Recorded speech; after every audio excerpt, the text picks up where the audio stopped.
Doing another video on doxing. I'm as surprised as you are, but for some reason, almost back to back, another fandom is doing doxing, and this time it is Nicki Minaj's fandom, the Barbz. I'm not gonna go over the beef between Nicki Minaj and Megan Thee Stallion, but that's what this is coming from. I might do a video on all of the kind of inconsistencies of the Megan Thee Stallion case, but that's on a whole later date.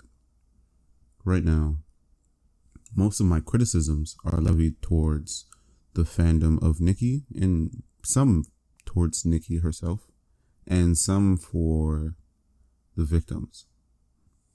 I know it sounds weird, but I have some criticisms for the victims of this doxing. So let me start with the victim blaming.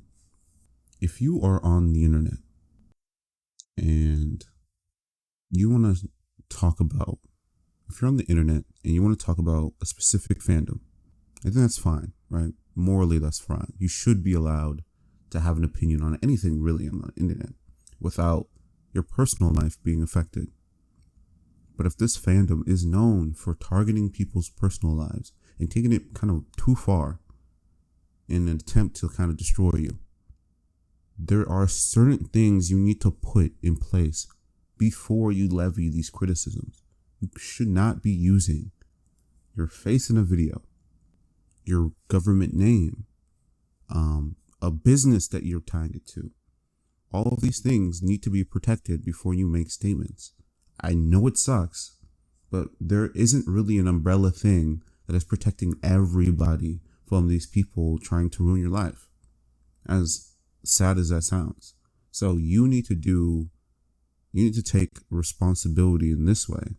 It's called OPSEC, or for like just normal people, just anonymity, so that you don't face these really, really harsh, crazy repercussions for talking about pretty mundane stuff. No offense to anyone invested in this, but the overallness of this drama is so dumb. And they're both millionaires. They can quite literally, they'll be okay. 90% of beefs, if you just ignore it, they just trickle away. Okay. So now let's go with the fans. The swarm of people like mindlessly punishing people for opinions. On TikTok, there's a guy who is criticizing Nicki. Some of his points are kind of bad and insulting to like rap as a genre. We kind of belittles Nicki's rapping ability, and overall just like kind of the genre of rap. He seems to not like the rhymes or whatever, which is fine. You can have that opinion. You should be doxxed. But apparently he was doxxed. Things come out a lot harsher than I mean for them to come out. I don't actually think she's like the worst fucking person ever. I do think she's done some things that I don't agree with. Please take it up with me. Come to me. Tell me how much you fucking hate me. Please leave my fucking family members out of it. And I think it was probably the worst case of all this. I don't know if he fully recovered from the doxing, but I'm pretty sure they were contacting him, family members, anything vaguely associated with him. And how the internet works is, once one group is done doxing you, another group starts to see the thing, and you kind of have to wait out the wave of whatever relevant event is happening that is getting you doxed. And it's become so normal in that community. They don't even need to fully tell each other. I'm sure there are secret groups. I would love to find screenshots of secret groups. I'm hoping screenshots of them, because there's always a person spying on any group you are ever in on the internet. So I'm hoping there are leaks that just show how they plan out these docs, the investigation process, kind of similar to what that person did on Twitter, live streaming her doxing attempts on that Twitter guy.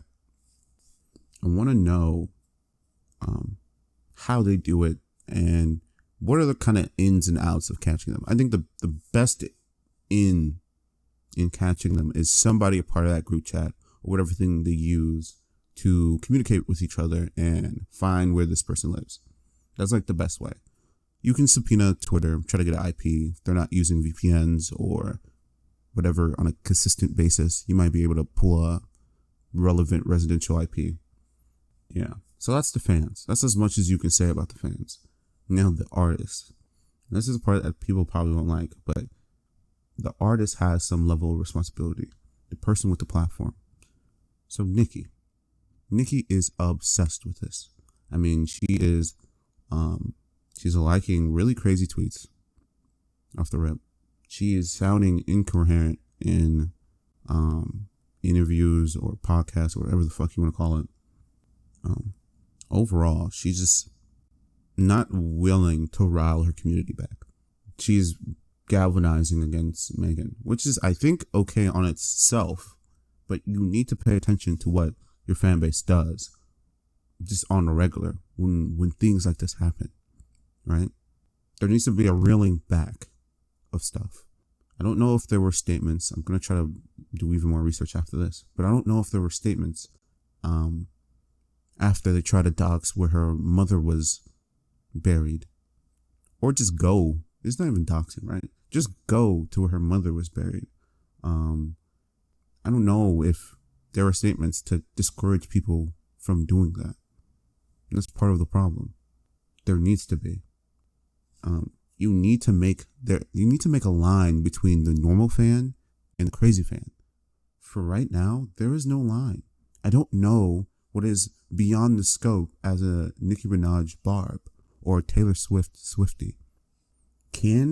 Are these people treated the same within their fandom for regardless of the heinous stuff they do? If not, that is a problem on both artists. I want to say Taylor Swift does make statements. I don't know if she made one recently about this stuff, but I do remember in the past her making statements about her fans not doxing people. But irregardless, every time there's a thing that happens, I know it sucks. You got to make a statement on separating the crazies from the normals. Taylor Swift fans, right, by default, do not dox.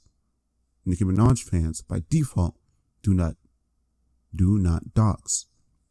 That needs to be the normal, everyday standard for being these people's fans. If they do that, they're not fans, or they're not normal fans, and they shouldn't be allowed with open arms into any community. If you have a platform, you have a fan base that you talk to and that you feed into, you have a responsibility on pulling those people back when they do unhinged things. Okay? Pretty simple, not even that hard of responsibility. I'm not saying that when they do the crazy shit, it's all your responsibility. Because if you did everything you can via speaking to them and they still do crazy shit, it's not on you. I think she was directly messaging fans. I remember I was watching D Chanel, great YouTuber by the way. I remember watching D Chanel, and she was watching a video showing Nicki Minaj messaging some TikTok person.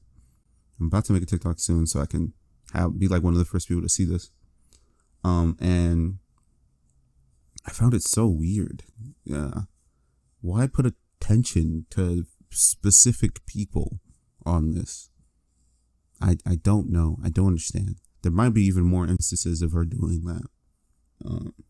Again, if the community is known, if you can't take it, right? If you don't have the proper precautions of doxing, do not, even if a celebrity messages you, screenshot it or make a TikTok about it. This person, I'm assuming, has the correct precautions to protect herself from any form of doxing or people trying to, abuse any knowledge of her identity. If you do not make a TikTok on the thing. It's become really normal to do that. I understand. Some people put like their real names, first and last names, on TikTok or even YouTube.